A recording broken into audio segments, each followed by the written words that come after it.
waaw dama bëggoon def benn direct bu gaaw nag ci Cheikh Yérim Seck seen débat bi ñoom Malal Birima ci langue wolof am na professeur bu génne benn tribune bu laa Cheikh Yérim Seck pour la gratuité intellectuelle mu bind ko si nasaraan ñu si bëri ñoom duñu mën a xam li mu si wax mais li mu si wax moom tontu na Cheikh Yérim ci pàcc yu bëree bëri lu tax ma def vidéo bi mooy langue wolof suñu làkk man dama gëm ne làkk boobu moom rek moo ñu mën a développé te depuis ay at yu bëri dafa nekk ci diggu xoolu man sama liggéey ci lépp lu may def dama si jéem a jiital wolof. Gis nañ ko ci film bi nga xam ne moo nekk série bi nga xam ne moo nekk Doomi Gaynde fii xale bi ñu koy jàngalee wolof ñu tas ko enseignant yu bëri ci seen groupe yi Mary Teuw Niane nga xam ne moo nekkoon ancien ministre de l'enseignement supérieur partagé woon ko mu créé woon débat yu bëri ndaxte film bi ni mu la koy indilee ak ni ñu ko nit ñi di gisee noonu moo gën a yemb ka nga bind ay livre ak ay livre loolu tax am na ci tamit ci man beneen liggéey bu may def boo xam ne dina génn ci jamono yi mooy continue wolof mooy woy yi nga xam ne dañ koy woyal xale yi ay Pierrot Jacques wala ay Daddy Finger ak leneen yoo xam ne yooyu dañ koy wax ci français ak ay anglais man ma ut ay artistes ñu def ko ñu ànd ci ay artistes ñu mën na ay El Maestro ñu mën na ay Defa Ombre Zayen ak ñoom kii ñu def ko en wolof nga xam ne li ñuy wax Daddy Finger xam nga Daddy Finger where are you ana sa baaraam xam nga bàyyi booy ana sa baaraam donc yooyu yëpp ñu def ko ndax xale bi mu nekkee di jàngu làkk 1 an jëm 2 ans jëm 3 ans mu mën a miin làkkam ci ay woyam loolu noonu dina dimbale ñi fi nekk mais di dimbale aussi diaspora bi léegi pour ñu dem directement si li Cheikh Yérim Seck wax ak Birima dama ko bind point parce que dama bëgg juste argument par argument ñu indi ko d'abord dañ utiliser ay mots yoo xam ne ay mots yu dur ne wolof c'est pas sérieux nañu wax dama Malal sérieux wul Birima na loolu rêve la c'est-à-dire gént la donc déjà da nga kii nee na wax ne wolof ñu jàngal ko ci enseignement sérieux wul Cheikh Yérim Birima ne loolu rêve la joxe exemple ne Canada ay anglais wala ay français wala yeneen dëkk yi foofu noonu anglais lañ fay laax ak ay français lañ fay laax ma fàttali ne Canada dafa am communauté boo xam ne anglais lañuy laax beneen communauté di laax français donc boo xoolee ñooñu dañoo issu de l'immigration c'est comme Belgique am na Wallonie am na ñoo xam ne français lañuy làkk te boo xoolee même États-Unis wala yeneen dëkk yi yu si bëri dafa am communauté immigration bu jógee Angleterre jóge ay yeneen dëkk yi dem fa ñu ko moo tax seen làkk boobu mu nekk fa mais nekkul ne ñooñu dafa bëgguñu changer seen làkk déedéet c'est parce que communauté bu fa ñëw dañoo indaale seen làkk beneen bi si topp mooy ba léegi boo xoolee par exemple France du làkk français rek moo fa am na yeneen làkk boo xoolee ay Alsace boo xoolee Corse xam nga boo xoolee Lorraine nag yëpp am na ay làkk yoo xam ne Angleterre même le prince de Galles mooy doomu ren bi bi papam gaañoo ba mu dem Galles pays de Galles pour def discours bi dafa jël premier discours am mu wax ko ci seen làkk ñoom am nañu ay làkk yoo xam ne Angleterre am na au moins 4 làkk yoo xam ne bokk la làkk Angleterre foofa dem si ñooñu dañoo fokk seen làkk boobu beneen bi mooy dañu wax day naxasal éducation imagine leen li ñu wax naxasal moom mooy dafay daaneel éducation loolu du dëgg ne suñu wolof dafay daaneel éducation bu ñu ko jàngalee beneen bi ñu ne codifier wolof du ñu dem fenn loolu Birima moo ko wax ak Yérim Birima moom man xaw ma ndax ku si am information ndax moom am na diplôme supérieur parce que français la jàng université la nekk parce que Birima moom xam-xamam vraiment amul lenn lu muy indi lu leer teg ko ci xam-xam man moom jaaxal na bu nekkee ne am na enseignement wu supérieur jàng boo xam ne jàng bu kawe la man loolu jaaxal na si Birima ndax ni muy waxee dafa may jaaxal. Cheikh Yérim ne loolu démagogie mooy daal yow mi ngi ndoroog ngay dóor jaasi si ndox wala ngay dëbb ndox xam nga wala ngay wal ay xeer loolu mooy démagogie mooy buñ ko sax jéem a xalaat indi enseignement wolof suñu jàng moom mu ne langue véhicule la et c'est pas important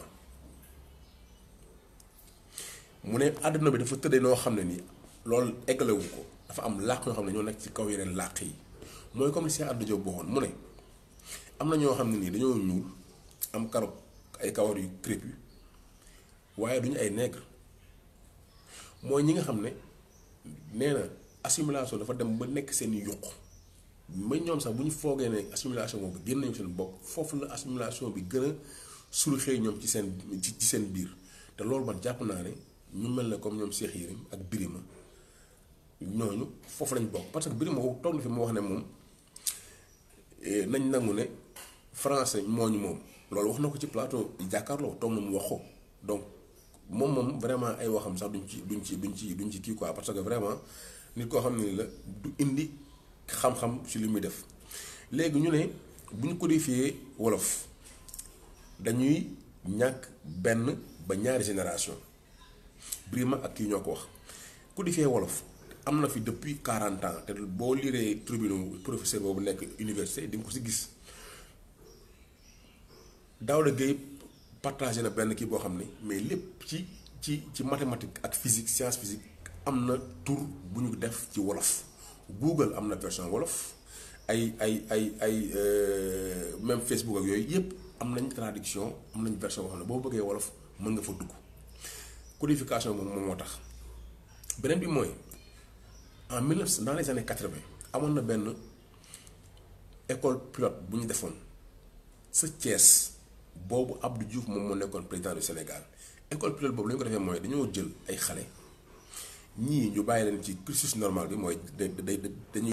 jàng français mais ñeneen ñi ñu leen di jàngalee wolof daanaka ba CM1 bi ñuy defee entrée en sixième donc ñi jàng wolof ba CM1 ñu doog leen jàngal français ñooñu ñoo ëpp ñi admis benn ba pare lu ci gën a garaaw mooy ñee bu ñu leen joxee examen ñi jàng français bi rek bu ñu ko defee 1 heure temps ñi jàng wolof njëkk jàng wolof jàng français ñoom 30 minutes lañ koy def c'est-à-dire moitié temps bi lañ koy def beneen bi mooy ñi nga xam ne dañoo jàng wolof ba CM1 ñu jàng français ñooñu ñoo gën a mën langue français ñoo gën a maîtriser langue français donc moo am ñetti firnde yoo xam ne école pilote bi ñoom amoon nañ document yu leer rapport yu leer que ne que lii moo gën ci loolu imaginez dans les années 80 bu dekkoon tàmbal nañ ko ba léegi kon loolu kenn waxatu ko mais rapport boobu noonu ñoom Abdou Diouf dañ koo jël ñu dugal ko ci tiroir yi parce que fii xam nañ français yi ñu ci def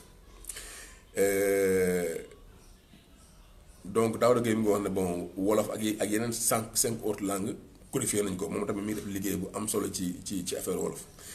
léegi mooy li ñuy wax rek gis nga nit buy wax ci dara te àndu see xam-xam Yérim bëgg na si wax lépp mais loolu nekkul loo xam ne en fait maîtriser na sujet wolof bi te ñi ñu doon jàmmaar lool malheureusement amuñu woon du capacité waaye peut-être bàyyiwuñ seen xel mooy def ne arabisants yi dañuy dem ci réew yi jàng yeneen science jàng yeneen mën-mën mais bu ñu ñëwee fii kenn du leen utiliser waaw dane donc arabisants yi dem na jàng xam-xam mais bu ñu ñëwee dëkk bi dañuy utiliser mais daf ne làkk bi amul solo parce que véhicule rek la mais léegi bu ñu utiliser wul ñoo ngi xam ne noonu ay arabisants lañ ñoo am xam-xam bi te xam-xam bi kenn utiliser wu ko c'est parce que làkk bi ñu ko jàngee moom lañ du utiliser fii ci suñu liggéeykaay donc ça veut dire que làkk bi am na solo parce que ñoom bu ñu ko jàng xam-xam boobu suñu ko jàngee woon ci wolof bu ñëwee dañuy liggéey mais lu ñu mën di jàng ci université arabe yi muy ay Le Caire rek wala fu mu mën doon turc yooyu bu ñu ñëwee Sénégal professeur arabe la ñu doon parce que làkk bi ñu ko jàngee nekkul méngóo ak làkk officiel bi ñuy liggéey beneen bi ñu ne modèle bi du dem fenn c'est-à-dire modèle enseignement boobu mënul dem fenn ma joxe benn exemple gis nga ñun ñi nga xam ne dañoo xam téléphone ci ay touche ak xale yi nga xam ne dañoo judd rek fekk tactile boo xoolee lu ci bëri xale yi même yow booy ne sa ordinateur walla nga teg sa télé ñoom dañuy ñëw rek naan nii parce que ñoom dañ jàpp ne lépp tactile la ñoom boo leen tegalee bouton sax bouton boobu da leen di jaaxal waaw bu nekkoon ne tàmbale nañ ay xale ñu kon ne formation de base bi wolof ñi nga xam ne ñoo duggee noonu français du moins mooy ñu tàmbale ne 2021 bi dañuy tàmbale ay classe mais ñi nga xam ne nii dugg nañ 2019 ñoom nañ kon ne suñu seen français mais boo defee benn 20 ans mais di nga am toute une génération boo xam ne nii sa làkk boobu la ñu dalee ba donc amul fii benn génération bu ñuy perte déedéet transition boo xam ne nii la mais doo ñëw nga ne da ngeen taxaw yéen ñëpp da ngeen di jàng wolof déedéet ñun xam nañ mën nañ jàng nañ français ba jàng nañ kii bi jàng nañ wolof peut-être que wolof si ñun sax ñun dañ jàng wolof après ñu jàng français beneen anecdote bu may joxe boo xam ne anecdote la bi ñu nekk TFM parce que membre de Ibra Kane léegi nekk fa moo tax mën naa ko joxe comme exemple dañ doon def réunion boo xam ne dañoo waroon a soppi journal télévisé c'est-à-dire journal bu bees la woon am ab animatrice bu bees je me rappelle boobu noonu Sarah moo waroon a jël kii bi nu mu tuddati présentation bi léegi ma proposé leen mën a leen comme ñun français bi dañuy bind français di wax français mais bu ñuy def suñ journal en wolof nañuy bind wolof ak codification bu respecté ko ak wolof parce que loolu moo gën a yenu maana moo gën a xelu moo gën a cohérent ñoom bon Mamadou Ibra Kane bëggul woon am ay journalistes yoo xam ne reporter lañ tamit ku nekk di joxe sa argument comme quoi que rek loolu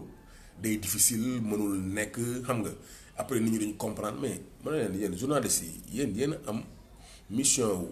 ngeen éduquer boo leen tàmbalee ci dara di ko habitué nit ñi dañ commencé xam ay xibaaru marax gis nañ léegi après bi ñu demee ITV noonu lañ def ñoom dañuy bind xibaaru marax lépp lu ñuy bind dañ koy bind ci wolof donc bañ nañ ko def TFM mais bi ñu demee fële tàmbale nañ ko tey boo xoolee RTS sax léegi seen journaux yi wolof ñu ngi def léegi effort di ko bind ci wolof mais yaa ngi seetaan dégg wolof mais mënoo bind mënoo di lire français dafay metti te boo xoolee léegi même communication boîte yëpp ay Orange ak ay Tigo ay Free di mooy ak ñeneen ñi ngi jéem a léegi def ay jéego di bind seen communication ci wolof parce que xam nañ ne wolof bi la ñuy gën a laal ñu gën a bëri li ñuy wax yu bëri mooy mënuñu jël wolof parce que wolof bi làkk la tukulóor làkk la séeréer làkk la beneen làkk la mais làkk yooyu yëpp mën nañ coexister ku nekk jàngal fi nga war a jànge ba pare bu nekkee ne wolof la nga bëgg indi beneen problème déedéet yow da ngay jël wolof bi nga méngaloo ko ak français bi tey ñiy làkk wolof ci Sénégal ñoo ëpp daanaka mooy làkk boo xam ne ni moom mooy gën a peut-être boo demul ci yenn zone yi am nga dem Fuuta ci biir Fuuta wala nga dem Casamance ci biir Casamance wala nga dem peut-être ci biir séeréer yi ci Fatick yooyu noonu di nga gis au moins ku xam ne mën na ñaari làkk muy wolof bi léegi ñooñu boo leen waxee nañ jël français bi ñu jël français bi mais ñooñu français bi moom moo leen di ak wolof bi mais ñu tànn wolof bi moo leen gënal ñu tànn français bi donc loolu defe naa amul sax luñ ciy layam comme ni ko Dame Mbodj di waxee wolof il faut ñu def effort def ko pour ñun parce que génération comme ñun xam ñun dañu bëgg na lépp loo fekkee c'est-à-dire lépp buy dem ci génération lay dem ak san xar moom pare donc lépp day nekk loo xam ne buy dem ci génération lay dem c'est-à-dire mënoo ne yow da nga war a fekke njariñ boobu parce que ñooñu dañu am projet mu demal nga dessiné après boo ñëwee wan ma corrigé la donc doo wane ne ci benn génération rek nga bëgg a régler problème bi déedéet ñun nañ tàmbali mais loolu ñuy tàmbali ñun duñ peut-être dañu ko fekkee mais dina fekk ay ati at suñu ay doom ximmaliku ñoom sax du ñu xam ay jamono français lañ doon làkk beneen exemple bi mooy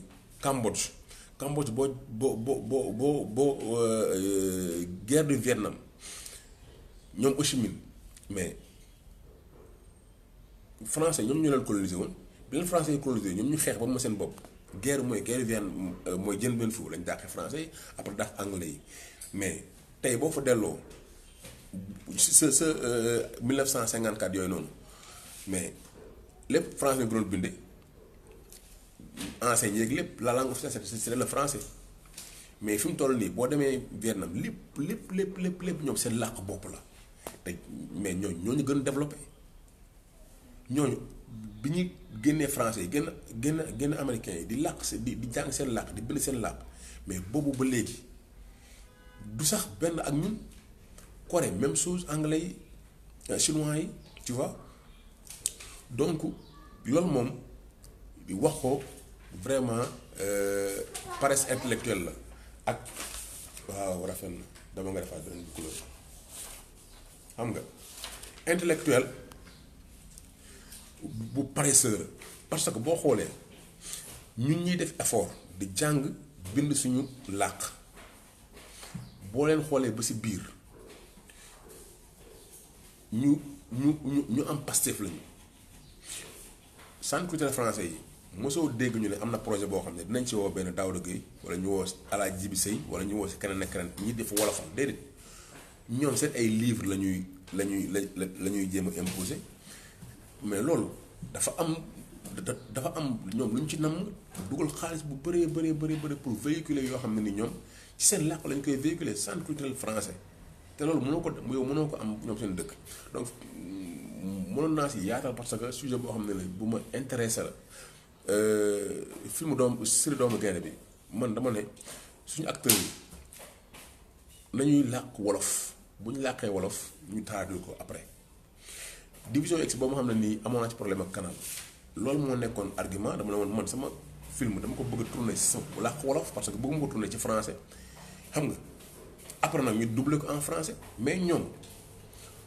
lépp loo xam ne ni dañ koy defuñu ko ci neen bëgguñu nga def loolu ci français xam nga ci wolof déedéet il faut que ñu imposer la ñoom làkk bi nga war a utiliser boo xoolee Black Panther ñëpp xam nañ ko Black Panther bi ñuy def version américaine bi acteurs yi joué ñi nga xam ne duñ sax kenn ki duñ sax ay africain dañoo jàng ñoom accent wu anglais wu Nigéria à never freeze comme à never freeze parce que bëgg nañ ñu wane ne làkk boobu ci culture bi la bokkul juste couleur yi xam nga karaw yeeg yooyu defal defal ko boobu indi ko moom dégg bu bëla ak bu rouge waaw donc doo ko def loo xam ne moom day fàtte ne làkkam boobu culture la léegi français ñoom bu ñuy def ñoom seen version bi nga xam ne mooy version wu comment dirais-je française ñoom dañoo effacer accent bi léegi mu am accent wu accent français donc dañu dindi identité africaine bi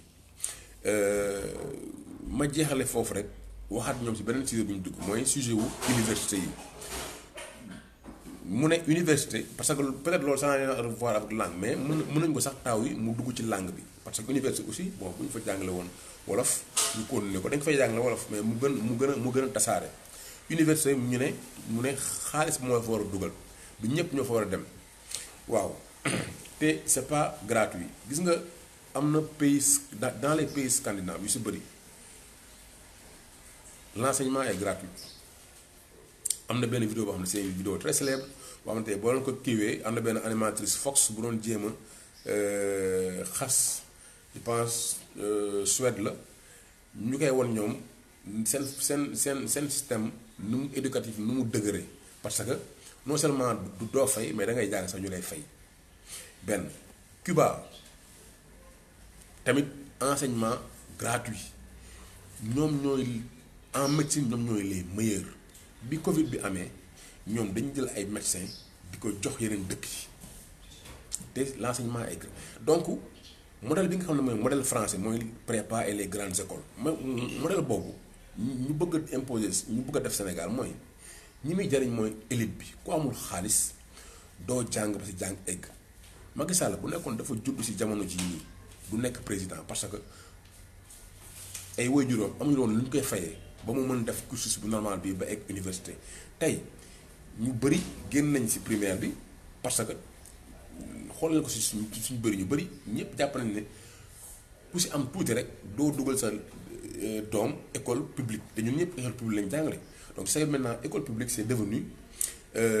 synonyme que jàng bi baaxul rey nañ ko collège même chose université même chose damay indi fay ma des na la loolu donc ñu jàpp ne université tamit da nga war a fay ba léegi enseignement bi mais Sénégal da ngay gis ay écoles yoo xam ne nii da ngay fay ay sawaay centaine de millions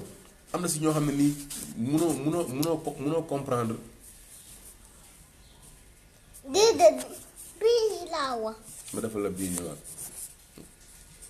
bii si.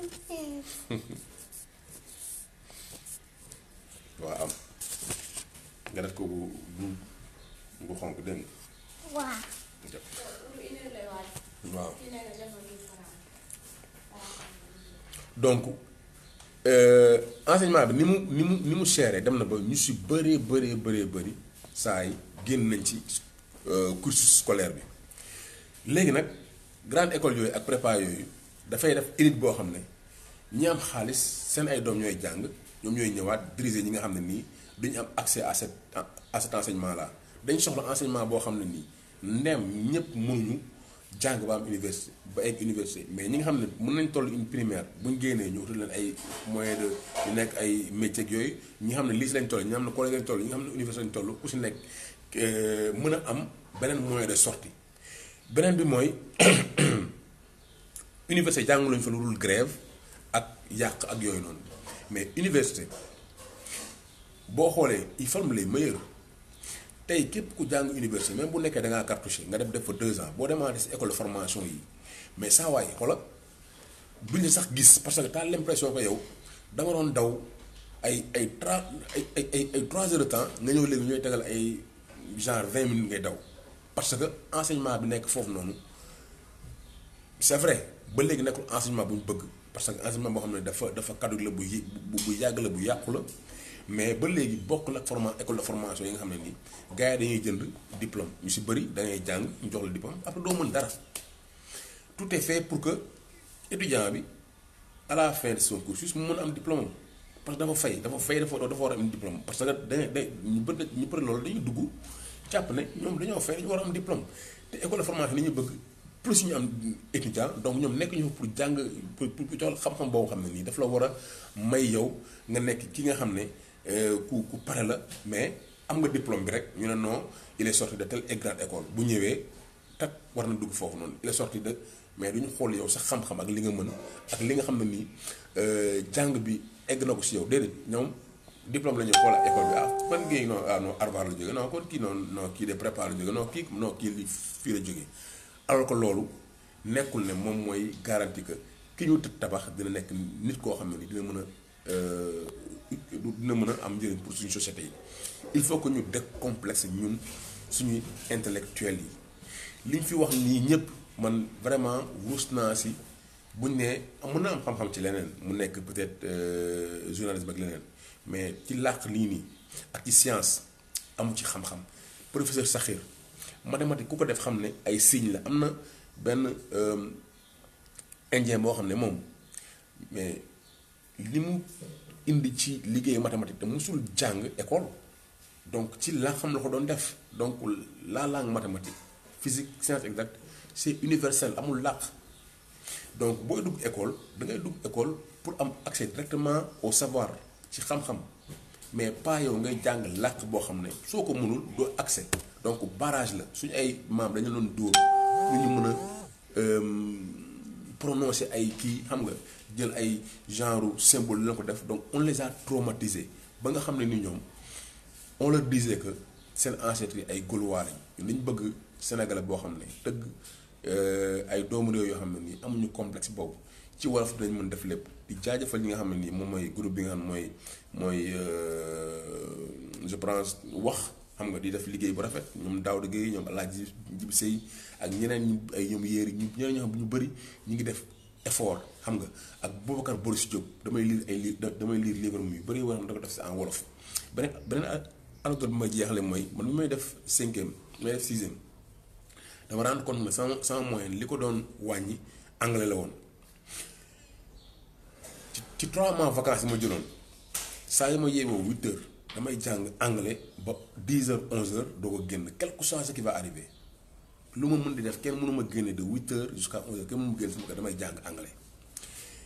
bi année scolaire 5e génnee ñu nekk 5e T4 ñu bëri peut-être ñu may suivre ak ñu bokkoon classe dañ ko xam monsieur Niang moo ñu yoroon mais kenn gisuma ci anglais dem na ba moom dama doon jox ay romans yoo xam ne pour ma lire xam nga donc tolloo naa ci niveau boobu noonu ñu si bëri dañu naan maa bi ngay làkk anglais yoroon mais amul spécialisation mais boo demee ba làkk yow làkk bi nga mën parce que boo mënee sa làkk après bu ñu la koy jàngal li ñu la koy jàngale bokk la koo xam ne nii xamu ko daan la baat beeg lii nii am na benn waay yu def vidéo boobu xam nga xam naa ko peut-être partager def ko en commentaire mu am solo ci làkk ak xam-xam jërëjëf wasalaam.